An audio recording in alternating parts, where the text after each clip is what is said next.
Now, this exact example that we're about to go over came upon request. We told you if you had any specific scenarios to type it below and be as detailed as possible, or inboxes, whatever you have to do in order to let us know your scenario, and maybe we can cover it or a version of it. This person reached out, found us on Instagram, and now we're doing a version of his example. So feel free to do the same so we can help you. So in this example, we're going to teach you how to properly correct the IRS tax withholding form using the estimator for an individual who is single, however they have 2 jobs and 1 child. And we'll also do a version of this that includes that person having 2 jobs, but they're not claiming a child as well. So I know some people out there who have 2 jobs who can benefit.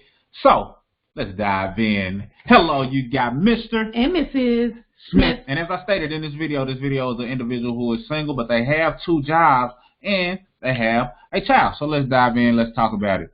The first things first, as you already know, it's all about you. All right, so let's get into the filing status. What filing status will you use for your tax return? Because he has a child that he's claiming, he will be head of household. Can someone else claim you as a dependent on their tax return? No. Number of dependents. Let's do 1. He only has 1 child. Income. Do you or will you hold a job this year with paychecks from which federal income tax is regularly withheld? Yes. How many jobs do you expect to hold? 2. And then pension. Will you receive income from a pension this year? No.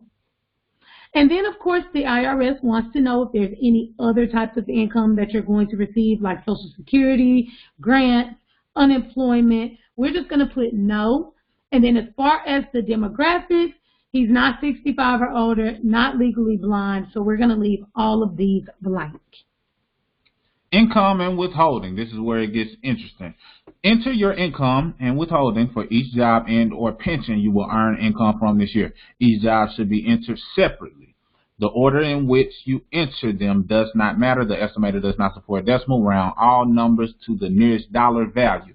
Your first job, because they already know that you have more than 1. Do you expect to hold this job the entire year, January 1st through December 31st? Yes, nobody's expecting to quit or get fired. How frequently are you paid? For this first job, we're going to do the full-time job. And at the full-time job, we're going to do every 2 weeks. And understand that every 2 weeks and twice monthly are different. So understand your scenario and your pay scale. Quick example, 1st and 15th. Is twice a month. Every 2 weeks is every other Friday. So just understand that. So every 2 weeks. On what date did your most recent pay period end? For the most recent pay period ending, we're going to put that it was the last Friday in January, which is January the 31st. Enter the total wage you expect to receive this year. We're saying that this person expects to receive $35,000 from their full-time job this year. Enter any bonuses. We don't have any bonuses to enter, but if that's your scenario, make sure you put it in, and also make sure that you have your check stub right in front of you. That way you're putting it in based on your check stub and you're not guessing, because it's more accurate with you in terms of the results when you're more accurate with it in terms of what you input. Next, using your last pay statement, enter the total federal income tax withheld. So this is the year to date, and with him making $35,000, we'll assume he's possibly in the 25% tax bracket. The year to date amount, $1,008.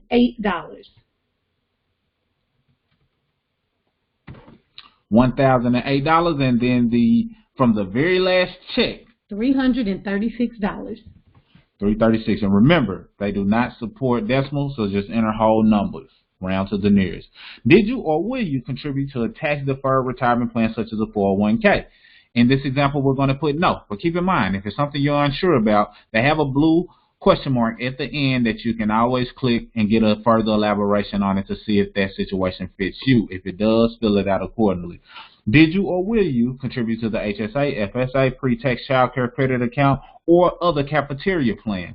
And if you're not sure what that is, hit that question mark. But in this case, we're going to say no. Then we're going to proceed to the second job. And we just hit that plus sign to open up, and we're just going to answer the questions that we were just answering from the first job. Do you expect to hold this job the entire year, January 1st through December the 31st? And if you do, select yes. If your situation provides or allows you to put something different because you don't plan on being there the whole year, then fill it out accordingly. But for this, we'll just put yes. How frequently are you paid? We're going to say that this person is paid weekly from this part-time job. On what date did your most recent pay period end? Since they are paid weekly, we're going to assume that they're paid on a Friday. So what we're going to do is scroll up a bit and select January the 31st. So we're going to hit the back button, find that Friday. Notice it lines up with the Friday, January the 31st. Enter your total wage you expect to receive this year. We're going to assume that this person expects to receive about $10,000 a year. This person who put in this request said that they work about 250 hours a year to 300. So they're probably working about 5 hours out of the week. So we're just going to assume that they may make $10,000 a year. Enter any bonuses. We don't have any bonuses, so we won't put anything. But now we have to enter in the taxes. Using your last pay statement, notice you have to have that check stub in front of you for both jobs, not just one if you have more than one. Enter the total federal income tax withheld. This section is year to date, and the year to date is $240. $240, and then the last check is $48. So every single check he's being taxed about $48 in this scenario. Did you or will you contribute to a tax-deferred retirement plan such as 401k? We're going to select no as we did last time for the same reasons. Did you or will you contribute to an HSA, FSA, pre-tax, child care credit account, or other cafeteria plan? And we're going to select no for that as well and hit next. All right, so now adjustments to income. It says most taxpayers don't have a large enough adjustment to have a significant impact on their tax obligation. Do you want to go to the next step without including adjustments, or would you like to see possible adjustments? Now, we're going to go to the next step, but click on See Adjustments just so you have an idea of what adjustments they're talking about. They're talking about student loan interest, educator expense, deductions for contributions to an IRA, health savings account, moving expenses, alimony, penalty for early withdrawal, certain business credits for reservists, performing artists, and fee-based government officials. Okay, so in this example, we don't qualify for that, so go to the next step. Deductions from income. You qualify for a standard deduction of $18,650. So this is letting you know that you qualify for the standard deduction. If it tells you that you qualify, then you want to go ahead and tap into it because it only makes sense. So this person qualifies for the head of household standard deduction. And this is what I want to educate you on. So let me read this. Deductions reduce the amount of your income subject to income tax. Most taxpayers take the standard deduction. Would you like to take the standard deduction or itemize your deductions? The difference between itemizing and standard deduction, most people do take the standard deduction because it's usually high enough or higher than what a person would do if they chose to itemize. A lot of times people feel as though that they're itemizing just because they may do charitable donations, or they may give tithes and offerings, or they may have certain medical expenses. If that number is not higher than the $18,000 or whatever the standard deduction is, then it makes no sense to use the itemized deduction regardless of what your tax preparer may tell you. So in this case, this person doesn't have an itemized deduction that's higher than what the standard deduction allows. In that case, we're going to select take the standard deduction. Next, tax credits. All right. Based on your inputs, you qualify for tax credits for your dependents. Tax credits are amounts you subtract directly from your tax obligation. Do you want to learn more or finish and get your results without tax credits? Let's see the tax credits. Now, they talked about child and dependent related, foreign tax credit, educational, retirement savings, homeowner, elderly or disabled, business, alternative minimum tax, energy efficient vehicles. So let's click on the child and dependent related. And it asks you, enter the number of qualifying children. Let me go back. Child tax credit, the calculator will automatically determine the number over 16. This is because you stated that you had one dependent, okay? So if you accidentally put a dependent in, it lets you know that you can go back to step number 1. But for this one, we're going to hit 1. Child and dependent care tax credit. Select the number of qualifying persons. 1. On this one, this is if a person has a child that's in daycare. So on this one, we won't select 1, but if that is your scenario, by all means, fill it out. But for the sake of this example and simplicity of this example, we're going to select 0 because this one, if you hit that question mark, child and dependent care tax credit, you may be able to claim child and dependent care credit if you paid expenses for the care of a qualifying individual to enable you and or your spouse, if filing joint return, to work or actively look for work. So if a child is in daycare or being cared for and you're paying out of pocket because it allows you to go to work or look for work, then you'll qualify for that child tax credit. So if that fits you, by no means should you skip this tax credit because it can benefit you. But in this example, we're just going to put 0 there and proceed. All right, enter an estimate of your work-related child and dependent care expenses. We're going to leave that blank. Earn income tax credit. Select the number of qualifying children. Click the question mark, and it says the earned income tax credit is a benefit for working people with low to moderate income. To qualify, you must meet certain requirements and file a tax return, even if you do not owe any tax or are not required to file. Earned income tax credit reduces the amount of tax you owe and may get you a refund. All right, so on this one, we are going to put 1. And then adoption tax credit, we don't qualify for that, so we are going to leave that blank. So that's the actual credit that they qualify for right there where we put the 1. So let's hit next and see what happens. Boom, the results. Now this is the power in this W-4. Never before has it been this simple if you're familiar with any of the old ones, but we'll just talk about this one. The power in it is this.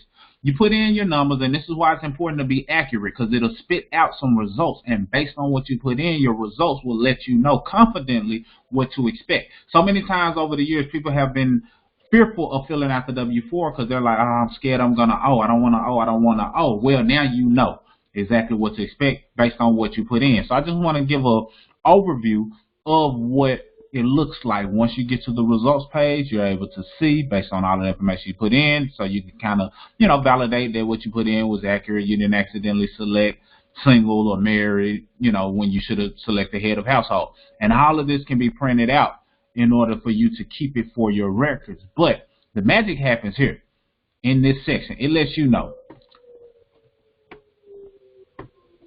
if you do not change your withholding, you are likely to get a refund based on this scenario. Expected tax withholding is $11,232 throughout the year, and anticipated tax obligation is $883. This means that based on your income, based on your filing status, based on the fact that you have a child, your anticipated tax obligation, what you owe the government or the IRS or whoever receives these monies, you owe them $883 throughout the year. Not much, because the income wasn't too high, as well as you having a child. They know that you are head of household and someone is dependent on you, so they don't tax you too bad.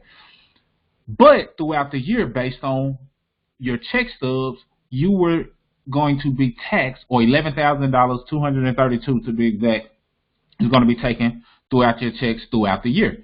So that's an estimated overpayment of $10,349, which is what your refund would be. Now, this is what I really like.